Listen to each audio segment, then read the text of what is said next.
Madam ഞാൻ വിളിച്ചതെന്ന് പറഞ്ഞാൽ ഞാൻ അണ്ണാമല യൂണിവേഴ്സിറ്റിയിൽ പഠിക്കുകയാണ്. അപ്പോഴെനിക്ക് ഇവിടെ കേരള യൂണിവേഴ്സിറ്റിയിൽ PG എടുക്കാൻ പറ്റുമോ? കേരള യൂണിവേഴ്സിറ്റിയിൽ PG-യോ? ഏത് കോഴ്സ് കഴിഞ്ഞതാ?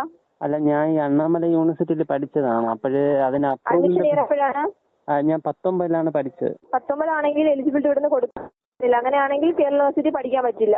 പറ്റത്തില്ല അല്ലേ? പറ്റില്ല സാർ. നമ്മൾ 2014 വരെ കോഴ്സിന് അംഗീകാരമുള്ളൂ. പിന്നീട് ഇങ്ങോട്ട് അംഗീകാരം ഇല്ല. അപ്പൊ നമുക്ക് എലിജിബിലിറ്റി തരാൻ പറ്റില്ല. 14 അഡ്മിഷൻ വരെ എലിജിബിലിറ്റി ഉണ്ട്. 14 വരെ. അതിനുശേഷം 15 മുതൽ അഡ്മിഷൻ കൊടുക്കാൻ പറ്റില്ല. ഓ, ഇല്ല. അല്ല, ഒരു മദ്രാസ് ഹൈക്കോടതി ഒരു വിധി മാത്രമേ വന്നിട്ടുള്ളൂ. അല്ല, മദ്രാസ് വന്ന് അത് അക്സെപ്റ്റ് ചെയ്യില്ല. പക്ഷെ ഇപ്പൊ വിളിക്കുന്ന ഞാൻ ഇപ്പൊ സുപ്രീം കോടതിയിൽ കേസ് ഫയൽ ചെയ്തിട്ടുണ്ട്. അപ്പൊ അങ്ങേരം പൊതുവായിട്ട് കിട്ടാനും നമുക്ക് കുറച്ച് പേർക്ക് പ്രൊട്ടക്ഷൻ ഓർഡർ കിട്ടാൻ, അപ്പൊ ചിലപ്പോ ഈ വർഷത്തിന്റെ അകത്ത് തന്നെ കിട്ടും ഓർഡർ.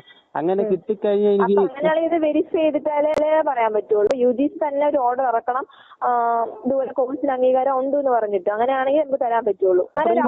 കിട്ടുവാണെങ്കിൽ ഒന്ന് കൊണ്ടുവന്നു അത് നോക്കിയിരുന്നാ പറയാം. ഇപ്പൊ എനിക്ക് ഉറപ്പ് പറയാൻ പറ്റും. ഓർഡർ നമുക്ക് നോക്കിയാലേ പറയാൻ പറ്റുള്ളൂ. അങ്ങനെ പറഞ്ഞതാണ്.